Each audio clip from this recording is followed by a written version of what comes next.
Hello everyone, welcome back to AK Coding YouTube channel. I'm very happy to see you. Today is the 6th day of learning jQuery, and in this video we are going to learn jQuery events. If you're ready, let's get started. Events are actions like clicks, key presses and mouse movements. So like event handling. And jQuery simplifies event handling with built-in methods. So we have keys or keywords which using the built-in methods, and it simplifies handling all the events.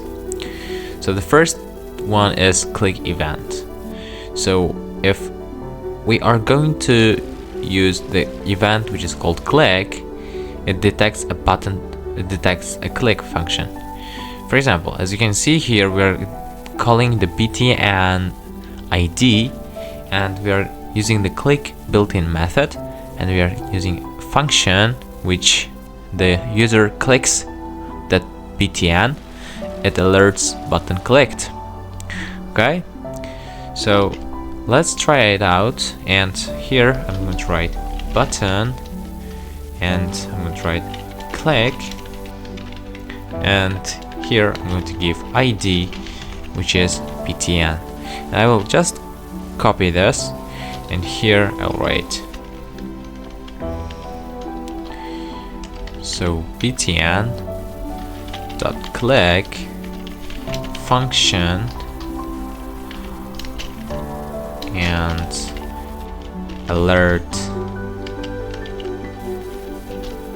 button clicked, right? And let's open in the live server first. Open with the live server. So now we opened. If I click on this, as you can see, alert came. Alert already came, right? And the next event, which is hover event, which changed the background color when hovering in this example. So you know what is hover. In CSS we learned about that. For example, here we have a box, and when the user hovers it, right, with the built-in method, this function works, which is this box. Yep, .css. You know what is this, which refers to that thing, actually the parent element. .css background color light blue.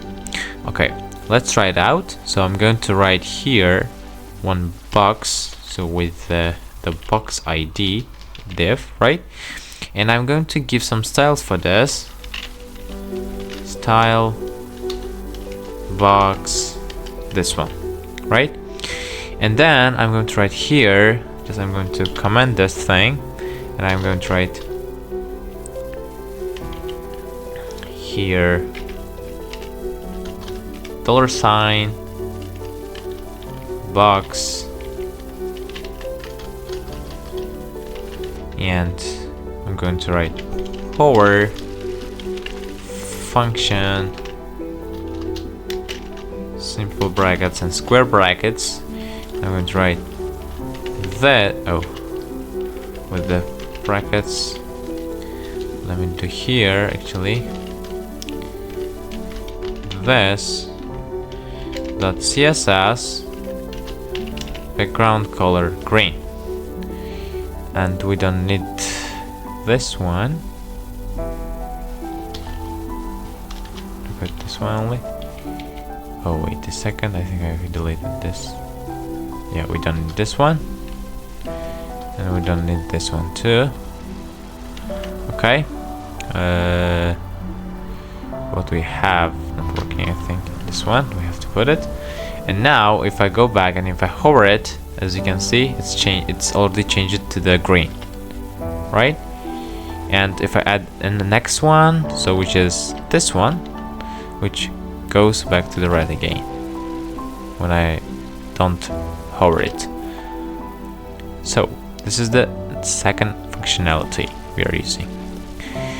Okay, also we can use this thing, which is just the string, empty string, which removes that green. So instead of red, if I just remove this, So we have initially red. If I go and back, it's again changing to the red.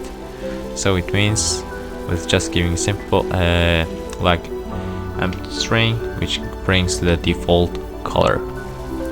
And the next event is keypress event, which detects keypress in an input field.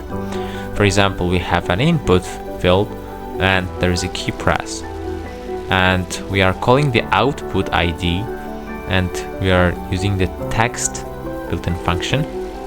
And when the key pressed, and that event, which is this one, that event, which is this one, right? That key means like detects the key press, which is press it. So let's try it out. So I'm going to open a button input, and I'm going to give an ID text, for example, and I'm going to copy this, and we are going to write this one. So $, definitely in the string text dot key press in function, and we can write E or event, doesn't matter, and or as you can see here, right? And then we have to declare an output for that. For example, I can write P with output like this, and I'm going to copy the thing, and I'm going to call inside of this functionality, because as you can see, we're calling inside of this. So we'll write output dot text, which is E dot key press. Or we can do like this also, key pressed and event dot key even. For example, we have not event, we have E, which is this one, right? And we can write key, and we have to change this E. And now if I go back, if I press something, as you can see, we are seeing here. For example, if I write hello, the last one I press L, SWERT.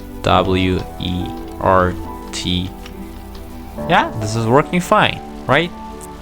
Okay, so you now know how the keypress event works. So in this video we have covered how to use event handling in jQuery with simple and efficient built-in methods, common event methods which is click, hover and key press we learned, and events improve interactivity in web applications. And in the next video we are going to learn manipulating the DOM with jQuery. If you are going to enhance your knowledge in web development, please hit the subscribe button and share with your friends. See you in the next videos.